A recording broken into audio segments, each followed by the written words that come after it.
To see you all this morning. I'm so glad you decided to join us for worship this morning. I want to give a special shout out to Miss Margaret Woodson, who's celebrating 99 years this weekend. It's amazing. Margaret, you really are an inspiration to all of us. You encourage me in my faith, and we're just so thankful for you. So we're so glad you're here this morning.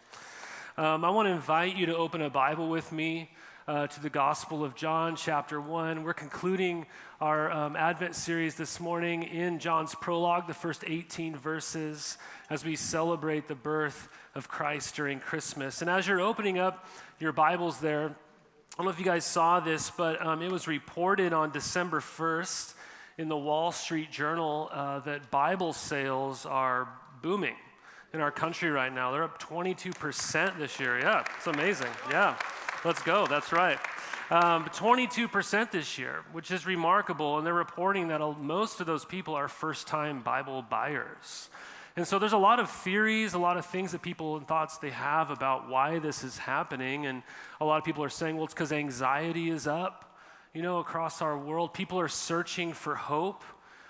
This year alone, there was a lot of people worried about the economy or conflicts overseas and rumors of wars and things like that, uncertainty over the election and the future, and there's just a lot of anxiety.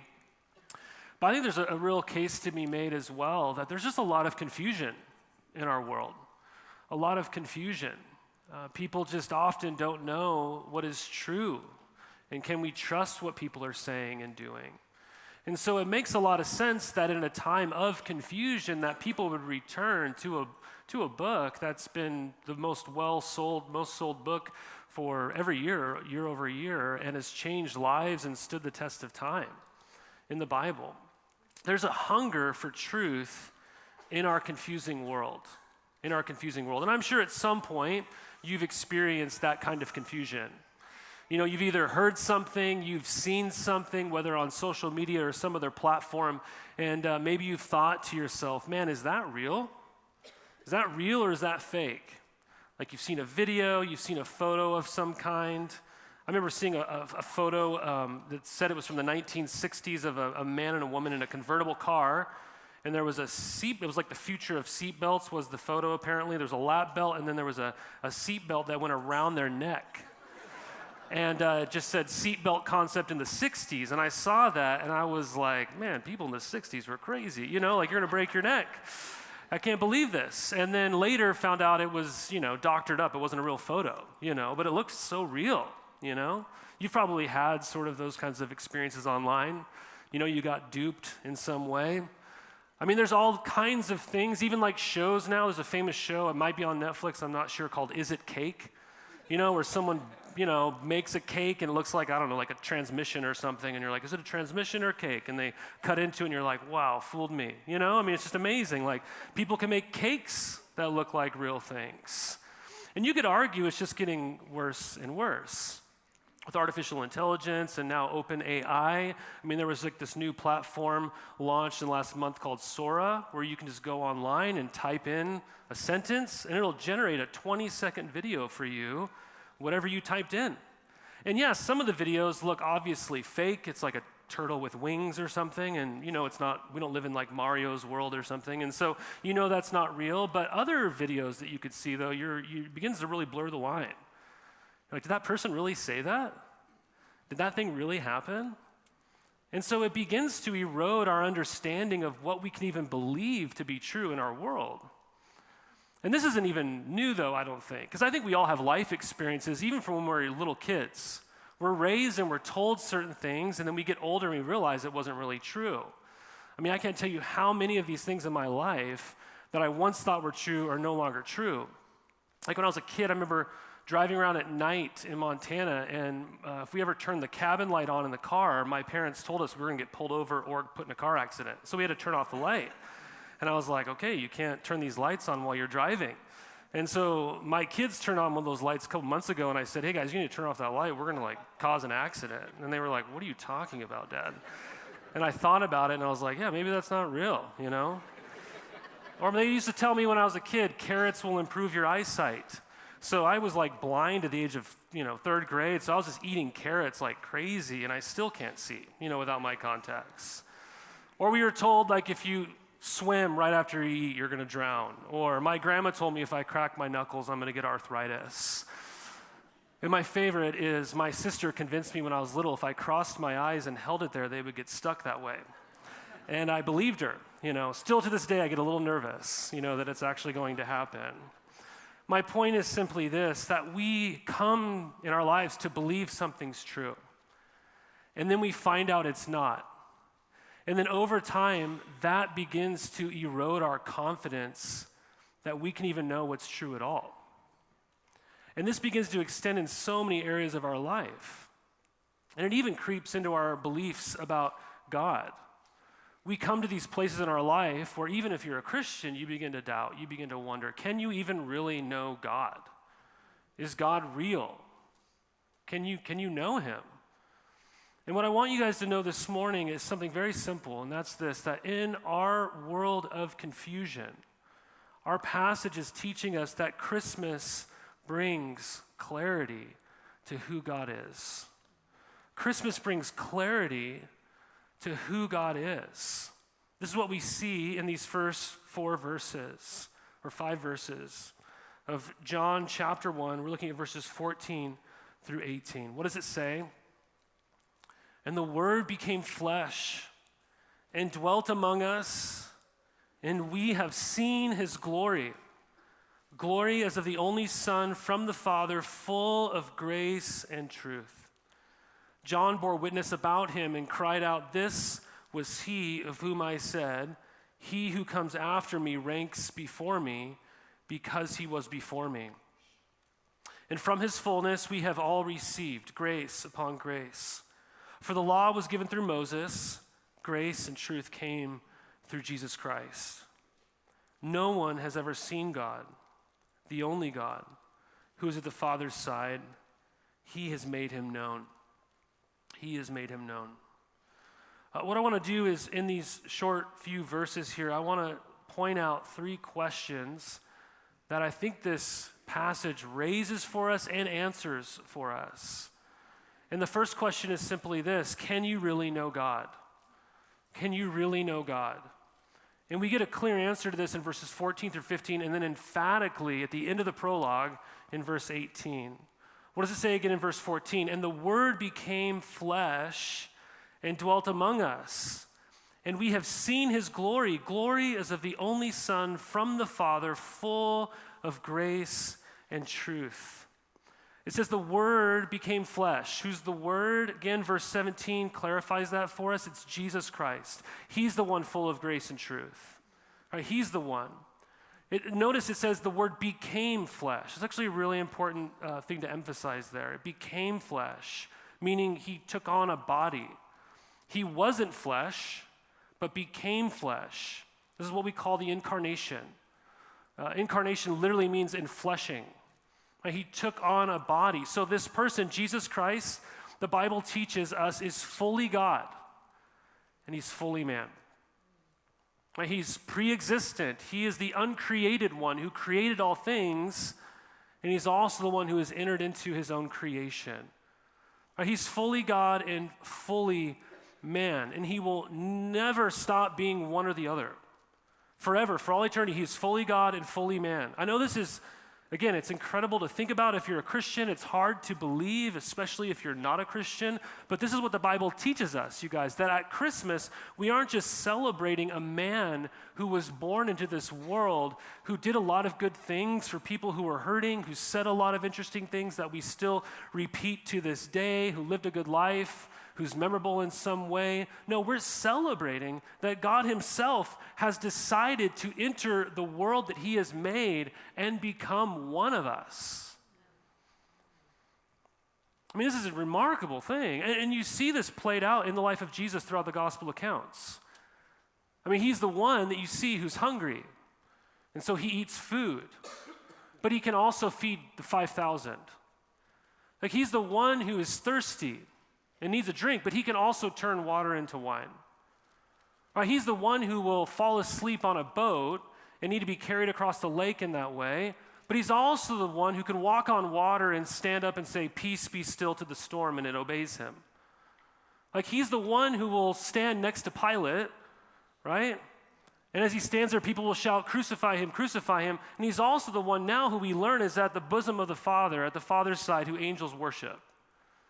Right? He's fully God and fully man.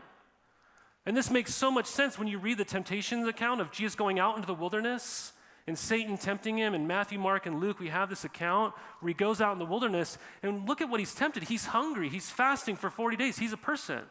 And so he's tempted to want to eat things. But look at how he's tempted. "Hey, I tempt you to turn this stone into bread." Like, I've never been tempted to do that in my life. Like, I can't do that, right? I'm not God. He's fully God and fully man. At Christmas, we're not remembering the birth of some great historic figure. We are celebrating the moment that God himself came near to us. Notice what it says. God came. He took on flesh. He dwelt among us. Literally, that word is saying he tabernacled in our midst. It's wanting you to think about the Exodus account when God delivered his people out of their slavery and they're wandering around in the wilderness, and God had them build a tabernacle where his presence came in a cloud and lived amongst them. So that's telling us something from the very beginning even of the Bible, that God himself in his nature desires to live amongst his people. This is the God that we worship. But now John is saying there's no more need for a tent, there's no more need for a building, there's no longer a need for a temple. God himself has taken on a human body and has come near to us. He is the tabernacle, Jesus is. Right? He's the meeting place of God and his people. Right? This whole passage here is actually, it's really important for us to capture the kind of the background of where this is coming from. Because if you were familiar with the Exodus account, all these images would just be popping off the page to us. Like, we have this, again, tabernacle among us, dwelt among us. We have the word grace and truth here, which is how God reveals himself to Moses at Mount Sinai. And then we even have in verse 17, it says the law was given through Moses. So John's wanting us to think of Exodus. And I think the payoff for this is worth it. And so I want us to look at this passage really quickly, just so we could see the gravity of what John is actually saying here. We see a man named Moses who, remarkably, Exodus tells us God would speak to Moses face to face as a man speaks with his friend. That's how it's described of Moses. So naturally, Moses has this desire. What does he say? He goes, "God, I want to see you. I want to see you." What does it say? Exodus 33. It should be on the screen for you. Beginning verse 18, Moses says to God, "Show me your glory. Please show me your glory." And God said, "I will make all my goodness pass before you, and I will proclaim before you my name, the Lord. And I will be gracious to whom I will be gracious, and I will show mercy on whom I will show mercy." But God said, "You cannot see my face, for man shall not see me and live." And the Lord said, "Behold, there is a place by me where you shall stand on the rock, and while my glory passes by, I will put you in a cleft of that rock, and I will cover you with my hand until I have passed by. Then I will take away my hand, and you shall see my back, but my face shall not be seen." And then here's where this law comes through Moses. What does it say? The Lord said to Moses, "Cut for yourself 2 tablets of stone." This is the 10 Commandments, how God reveals his nature, his righteousness to us. God says, "Cut for yourself 2 tablets of stone like the first, and I will write on the tablets the words that were on the first, which you broke." God's going to write them. "Be ready by the morning and come up in the morning to Mount Sinai and present yourself there to me on the top of that mountain. But look at this. No one shall come up with you. And let no one be seen throughout all the mountain. Let no flocks or herds graze opposite that mountain." So Moses cut 2 tablets of stone like the first, and he rose early in the morning and went up on Mount Sinai as the Lord had commanded him, and took in his hand 2 tablets of stone. And here it is. The Lord descended in the cloud and stood with him there and proclaimed the name of the Lord. The Lord passed before him and proclaimed, the Lord, a God merciful and gracious, slow to anger, and abounding in steadfast love." These are those words grace and truth come from, right there. "Keeping steadfast love for thousands, forgiving iniquity and transgression and sin, but who will by no means clear the guilty, visiting the iniquity of the fathers on the children and the children's children to the third and fourth generation. Here's what I want you to see. Moses wanted to see God, but God said, no one can see me and live. No one can see me and live. Not even anybody else, not even like a sheep could go near the mountain. God is that glorious. No one could come to the mountain but Moses. Moses saw what no one had ever seen before.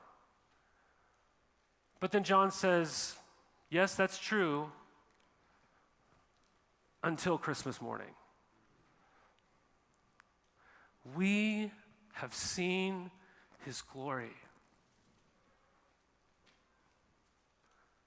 As Mary holds the child,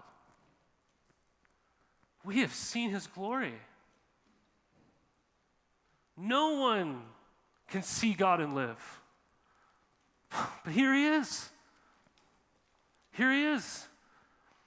This is why John the Baptist says in the next verse, we have this interruption of John the Baptist again. He goes, he who comes after me ranks before me because he was before me. What does he mean? He's God in the flesh. And then verse 18 is so emphatic, it kind of capitalizes the whole prologue. What does it say? No one has ever seen God, not even Moses. The only God who is at the Father's side, his Father's bosom, Jesus Christ, he has made him known. Do you see what this is saying?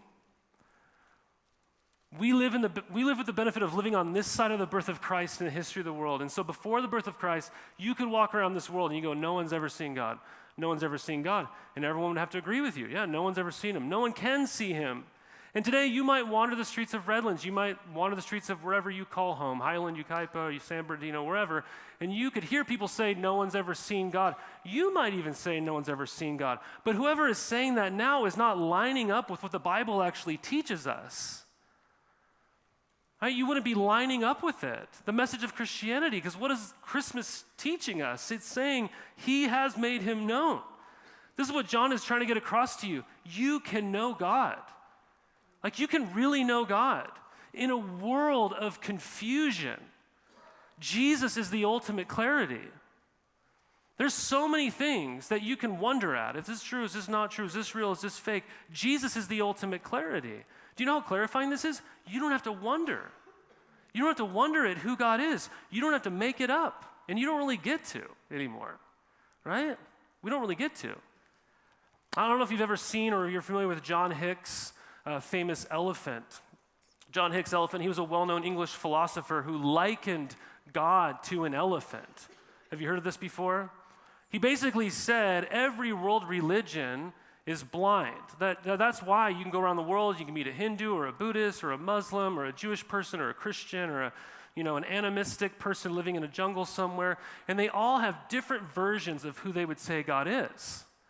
And so famously, John Hicks put together this elephant image and just said, every religion is blind, and they have like a different part of the elephant that they're feeling.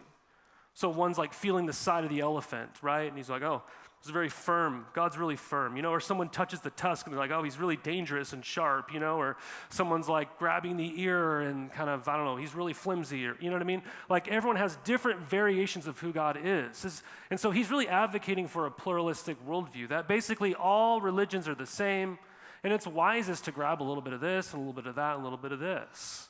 The irony is that someone like John Hicks, although he probably doesn't admit it or didn't admit it, would not see that he thinks he sees the whole elephant, right? Right? That's the kind of falsehood of it. But the idea is basically that you can't really know God, that you're all just feeling your way around in this world trying to understand him. And that would be true if God never revealed himself. If there was a God who created the world and no one could really know him, and we were the ones who had to do the searching and the finding and seeking, then yeah, maybe the elephant is true. But that's not true if God has actually revealed himself. If God has revealed himself to us, then no longer do we get to make up who he is. We neither can accept him for who he is or we can reject him for who he is. We get this. Like, we can't know a person unless they reveal themselves to us. This is why even if you hang out with someone for years and they have a high wall with you, it can become irritating and to create this dissonance in your relationship because you're like, I've spent so much time with them, but I don't really feel like I know them still. Why? Because they have to reveal themselves to you for you to know them. Right? And then once they do, you don't just get to keep making up however you think they are. I'll put it to you this way. Like if someone were to come to you and give you a Christmas gift and you put it under your tree on December 1st, and then the whole month you kept walking over to the tree and you grabbed the package and you pick it up and you shook it, and you're like, man, based upon the weight and the size and the sound, I think this is a sweater, right? I'm pretty sure this is a sweater. And someone else went over there and they pick it up and like, no, I think it's a coat. You know, and someone else grabs it and they think, oh no, I think this is a pair of shoes. And maybe someone comes along and they're like, you know what, I bet you this person's one of those people who does like a box and a box and a box and a box, and I bet you it's a watch. They're just trying to throw you off, you know? Like you could go around the entire month and decide whatever you think it is, and you aren't necessarily wrong. Like no one would know. But when Christmas morning comes and you open up the present and it's a hat, you don't get to like look at the hat and go, no, I still think it's a sweater. You have to come to grips with what's been revealed to you now. I don't get to decide what I think it is anymore, right? We know this is how life works. And so here is what John is saying. In a world of confusion, we wonder, can you really know God? And the answer is, well, only if he hasn't revealed himself. But here's what we're celebrating this week. That God has revealed himself. We have seen his glory. You can know God. So if that's true, then what is he like? What is he like? That's the next question in our passage. And we see the answer to this in verses 14 and 17. What does it say? He is full of something, full of grace and truth. Like if you're full of something, that means there's no more room. That's a capacity word, isn't it? It's a word of completion. So if Jesus makes God known, if he is the one whom we see the glory of God, what's he like?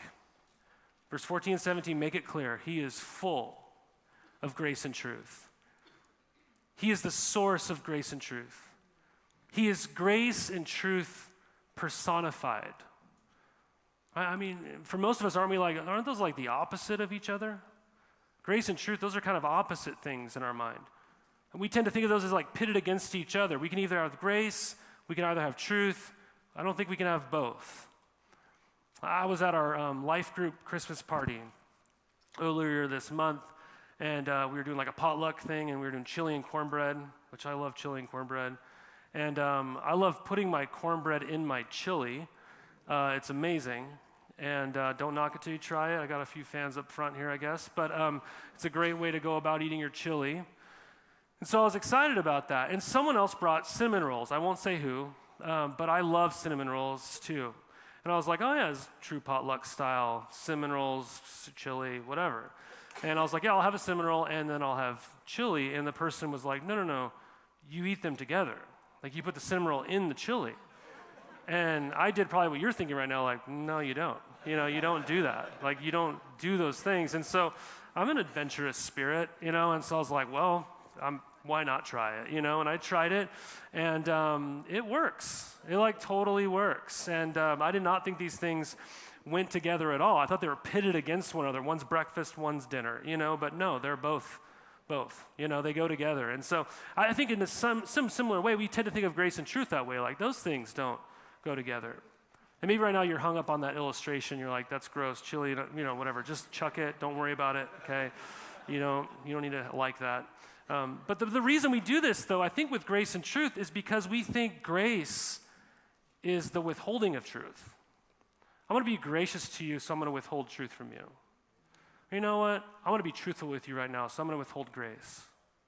Like, this is how we think of grace and truth. I got to withhold one to give the other. But in Christ, we have both. Grace and truth among us How are these not opposites? Well, what is grace? The word grace is found only 3 places in the entire Gospel of John, and all 3 places are right here in our verses. Right here in the prologue. Verse 14, verse 16, verse 17. What is God's grace? It's God's unmerited favor, meaning you didn't earn it, but his favor is upon you, even though you didn't do anything. And that brings blessing in your life. That brings joy in your life. It's the idea of goodwill in your life. Something that has come into your life that is good that you did not deserve. You actually deserve the opposite.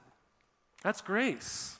And we experience this in relationships with other people, but that's how we're supposed to see God. And that's what we see in the life of Jesus as the gospel plays out. You see Jesus exemplifying this grace, and again, turning water into wine, healing an official's son, like causing a lame man, a guy who's crippled by a pool, to walk, a man who's born blind, having his sight restored, Lazarus who's dead, being risen from the dead. And then ultimately, we see this when Jesus lays down his life at the end of the gospel.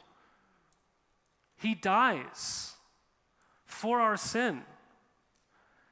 And if you could believe that he did that for you, if you could believe upon him and say, Lord, I want to be rid of my sin. Would you forgive me of my sin? I want to receive you as my Lord. If that happens, we are told that God sends the Holy Spirit to tabernacle in you, to live in you.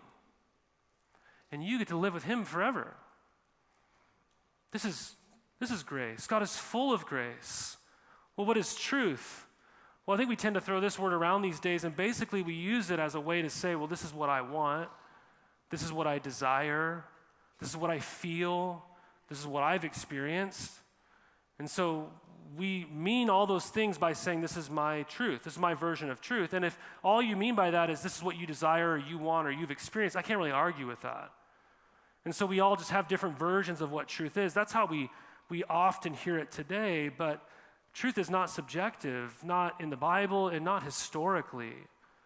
The word truth means objective reality. It's getting at the quality of truth. This is saying it's firm, it's what's actual, it's dependability, it's solid, it's valid, it's binding. Right, so the idea is if you want to know what truth is, look at the person of Jesus. He's fully reliable. He's firm. He's dependable. What he says he will do. Right, he's the truth about God. You can depend upon him. And so what is God like? The clearest answer we have is found in Jesus. Think about how clarifying that is in a world of confusion. Like if you want to know what God is like, John is saying, look at Jesus. If you want to know what God loves, look at Jesus. If you want to know what God hates, look at Jesus. If you want to know what God cares about, look at Jesus. If you want to know what it would look like if God were to show up as a human and live in this world, look at Jesus. This is what God is like. This is what God is like.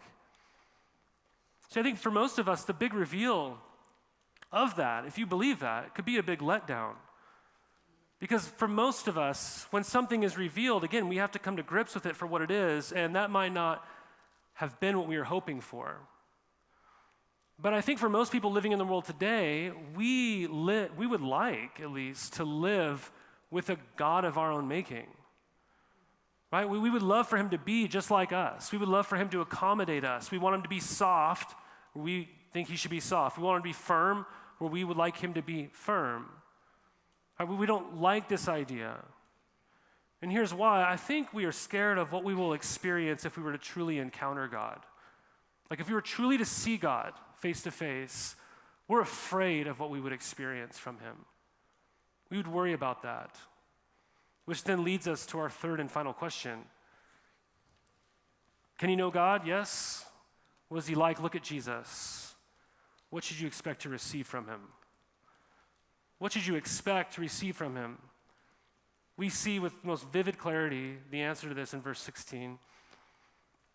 He's full of grace and truth, right? In his fullness, so from his fullness, verse 16, we have all received grace upon grace. Literally, grace in place of grace. We've all received one blessing after the other. I mean, literally, the Greek for this phrase means grace instead of grace. How do you get grace instead of grace? Well, it means as the grace you've just experienced from God himself is coming towards you, there's more grace lined up, ready to come. More grace will come, and then more grace, and then more grace. That's why some of your Bible translations helpfully say something like grace following grace, grace heaped upon grace. It's an incredible image that God is gracious to you, and he's just ready to give out more. That's literally what it's saying. We've received grace, and then there's more coming. Just one experience after the other. I mean, Martin Luther tried to put it in a helpful way. He said that it's like the sun shining on all things. And as the sun shines on this thing and that thing and this thing, its light isn't diminished. It still has the same amount of light. Or as you light a candle and light up more candles, like we'll do at our Christmas Eve service here in a couple of days, that first candle is not diminished in its flame. It has more light to give, right? Like, the idea is that you cannot exhaust God's grace, which I think is so hard for us to believe because, I mean, we know you can exhaust someone else's grace, and that's our common experience. Like, I've wronged you enough times, and maybe it's just 2 or 3, and you go, I don't got anything left for you until you get your act together, until you prove yourself for a while. And we definitely know what it's like for someone else to exhaust our grace, right? We finally say, you know what, that was enough. I've told you enough times. We find exhausted grace all the time, but John is saying there's not an exhaustion to this grace. He's full of it, and the moment he gives it, he's full again, right? The image is almost like going down to your favorite Orange County beach and taking a cup with you and scooping out salt water. Do you think the ocean is now short of supply of how much water it has? I mean, do you think if everybody in this world went down with a cup to the ocean and scooped out a cup of their own ocean water, that all of a sudden we're like, man, we got no ocean water left? No, the ocean is fine. Right? I mean, I don't know. I'm not a scientist, but I mean, whatever. I mean, we do know that there's going to be more water left in the ocean. Right? Even that image breaks down. The ocean is one of the most just incredible thoughts. Just sit there and just think about the untold amount of water that you're staring at, right? It's an incredible image. But even then, I know when I scoop some water out of that ocean, I know there's that much less water in there. And so in a way, that's how the illustration breaks down, because John is saying he's never shorter in supply. It's grace following grace. So at Christmas, we celebrate God himself arriving in this world, and when he shows up, what would you expect to receive from him? What would you think he would do? How do you think he's going to treat you? John says, grace in place of grace? I mean, does that surprise you? Is that what you thought you had coming? If you were to see God? I think it's very surprising. I know myself. Do you know you?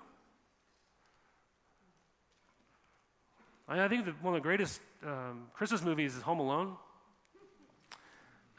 It's become our family tradition. We get our tree right after Thanksgiving and we decorate it, and then we watch Home Alone, right? And you're all probably familiar with it. If you haven't seen Home Alone, you should do that. I don't know how you haven't done that yet. But there's a famous scene. It's kind of a turning point in the movie, because the whole movie, there's this old man Marley, who walks the neighborhood, seems really cold and gruff, and there's all these stories going around about how he kills people and stuff, and everyone's terrified of this guy, and he shovels everyone's snow and everything. So Kevin, the little boy, is so scared of him. He has these different encounters with him that are kind of scary and weird. And towards the end of the film, they're sitting in a church like this, and they're hearing some carols sung by some kids. And he's sitting there, and all of a sudden he looks over and he sees Old Man Marley. And he looks at him and he gets really scared. And Old Man Marley, in kind of a creepy way, looks around, makes sure no one's there, and gets up, and you're like, oh my gosh, what's going to happen? Right? When he finally encounters Old Man Marley. And what happens? Old Man Marley walks over. Kevin's so scared. Old Man Marley opens up his mouth, and he says, Merry Christmas. And Kevin gets a really confused look on his face, like, what? Right? He's completely surprised, because he thought if he ever had an interaction with Old Man Marley, it would basically result in his death. But he was met with kindness, right? That's like such a small picture of what John is saying here. But do you think if that was surprising for someone like Kevin McAllister, right? I mean, just think about when God were to show up in this world, is this what you expected? I mean, most of us would expect when God finally showed up, I would have received the punishment I deserved. I would have received justice. I would have received condemnation. And that's what we should all expect, because none of us live up to God's truth. None of us are dependable. None of us line up with who he really is. But Christmas is about surprises. The greatest surprise being that when God finally shows up, we are met with an ocean supply of grace. That's why John says in chapter 3, Christ did not come into the world to condemn the world, but to save the world, so that the world might be saved through him. Is that what you were expecting when God showed up? I mean, do you know how utterly different this is than anything else in the world? I mean, this is so different. God shows up and just showers you with grace. If you look at the Book of Mormon and the Book of Nephi, it says, we know it is by grace we are saved after all we can do. You better do a lot of good, because God only has a limited supply. He can maybe top you off, right? Or again, I've said this to you before, but Buddha's famous last words that have been recorded were, work hard for your salvation, right before he died. You better work hard, right? You can't live up. Even our American society, right? Just an agnostic person in our society might just have an idea of, hey, just be a decently good person, hopefully better than other people, and everything's going to be all right for you in the end. Hopefully. No one knows. The message of the Bible is so different. I mean, just one place out of so many places, we hear the words, it is by grace that you are saved through faith. And this is not of your own works. It is the gift of God. It's a gift. You can't contribute anything to your salvation. Nothing. The only thing I contribute to it is my need for it. The only thing I contribute is my sin. This is why J.I. Packer says this is what grace is. It's grace means God moving heaven and earth to save sinners who could not lift a finger to save themselves.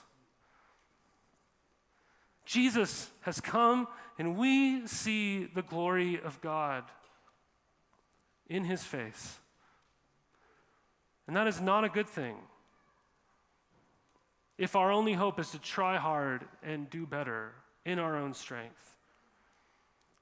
Guys, how clarifying is this? In a world of confusion, that we have a God who desires to be known. He desires to be known. He's not distant. He's not impersonal. He doesn't say to you, if you can find me, good luck. You could know me. God can be known because God has chosen to make himself known. Jesus came that we might know God. That is how Christmas brings clarity in the midst of so much confusion in our world. You could feel lost in this world. So how amazing it is that you can have this kind of clarity in the midst of your confusion. You can know God. I want you to think about that this week.